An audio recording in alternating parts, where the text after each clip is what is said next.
GST audit. जी हाँ दोस्तों, GST audit के बारे में भी बहुत बड़ी अपडेट आई है इस बजट में। जीएसटी ऑडिट और एनुअल रिटर्न के बारे में भी आप देख सकते हो, इसमें आपको आपके कंप्यूटर स्क्रीन पे दिख रहा होगा, subsection 5 of section 35 of the CGST act is being omitted so as to remove mandatory requirement of getting annual accounts audited and reconciliation statement submitted by specified professional। Section 35 subsection 5 हम सबको पता है, बात करता है दोस्तों ऑडिट की, GST audit के बारे में। मैं आपको सेक्शन 35 सबसेक्शन 5 पे एक बार लेके जाना चाहूंगा, जिससे आपका कोई डाउट हो तो वो सबसेक्शन देख के आपको क्लियर हो जाएगा। 35 बात करता है अकाउंट्स एंड अदर रिकॉर्ड्स की। आइए दोस्तों, इसमें हम देखते हैं सेक्शन सबसेक्शन 5 क्या बोलता है। सबसेक्शन 5 अब आपके कंप्यूटर स्क्रीन पे है। Every registered person whose turnover during a financial year exceed prescribed limit shall get his account audited.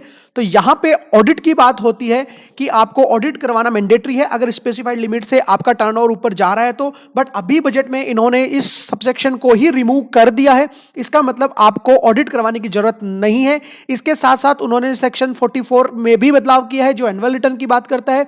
इसमें ये बोल रहे हैं section 44 of the CGST act is being substituted so as to remove the mandatory requirement of furnishing a reconciliation statement duly audited by a special professional and to provide for filing of the annual return on self certified basis.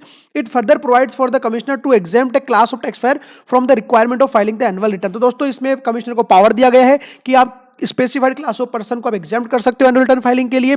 दूसरा, annual return filing के साथ आपको अब एक furnishing a self certified statement लगाना होगा, ना कि audited by a specified professional. यहां पे साफ लिखा है is being substituted so as to remove the mandatory requirement of furnishing a reconciliation statement duly audited by a specified professional and to provide for filing of the annual return on self certified basis. तो self certified basis पे SSC खुद certify कर सकता है, अब audit करवाने की उसको जरूरत नहीं है। 102 नंबर का जो सबसेक्शन है फाइनेंस बिल में जो सेक्शन है उसमें ये बात कही गई है। 102 पे अपन चलते हैं।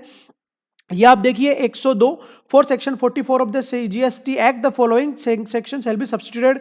तो नया सेक्शन क्या हो जाएगा दोस्तों, every registered person other than A input service distributor a person paying tax under section 51 52 casual taxable person non resident taxable person shall furnish an annual return which may include A self certified reconciliation statement reconciling the value of supply declared in the return furnished for the financial year with the audited annual financial statement for every financial year electronically within such time and such form as may be prescribed. तो दोस्तों यहां से audit करवाने की requirement को हटा दिया गया है और ये लिखा है विच में included self certified reconciliation statement. तो एसएससी खुद से वो रिकंसिलिएशन स्टेटमेंट सर्टिफाई कर सकता है और वो अटैच कर सकता है। उसकी क्या प्रोसीजर होगी, क्या वो उसका फॉर्मेट होगा, वो जैसे ही इसके ऊपर कुछ अमेंडमेंट आता है हम आपके पास जरूर लेके आएंगे। तो दोस्तों अभी के नोटिफिकेशन के हिसाब से, अभी के बजट के हिसाब से ऑडिट करवाने की जो रिक्वायरमेंट थी जीएसटी में, जी हाँ आप बहुत क्लियरली सुन सकते हैं, ऑडिट कराने की जो रिक्वायरमेंट थी जीएसटी में उससे अब आप financial year next financial year से बिल्कुल मुक्त हो चुके हो। आपको अब जीएसटी में ऑडिट करवाने की रिक्वायरमेंट बिल्कुल भी नहीं है दोस्तों। Thank you so much. अगर आपको वीडियो पसंद आए तो प्लीज चैनल को सब्सक्राइब कर लीजिए और बेल आइकन पे क्लिक करना ना भूलें। और भी जो बहुत सारे अमेंडमेंट आए हैं मैं आपके साथ लेके आऊंगा दोस्तों। सेक्शन 50 जो कि बात करता है केस लायबिलिटी के बारे में, सेक्शन 74 में भी चेंजेस आए हैं, सेक्शन 83 में भी चेंज आया है, सेक्शन 107 129, तो काफी सारे और भी चेंजेस आए हैं। इवन जीएसटी रिफंड में भी चेंजेस आए हैं, एक्सपोर्ट के केस में चेंजेस आए हैं। वो सारे चेंजेस हम एक एक करके अलग अलग वीडियोज में आपसे डिस्कस करेंगे, क्योंकि एक वीडियो में वो बहुत बड़ा बन सकता था। तो दोस्तों तब तक के लिए आप चैनल को सब्सक्राइब कर लीजिए। Thank you so much. जय हिंद, जय भारत।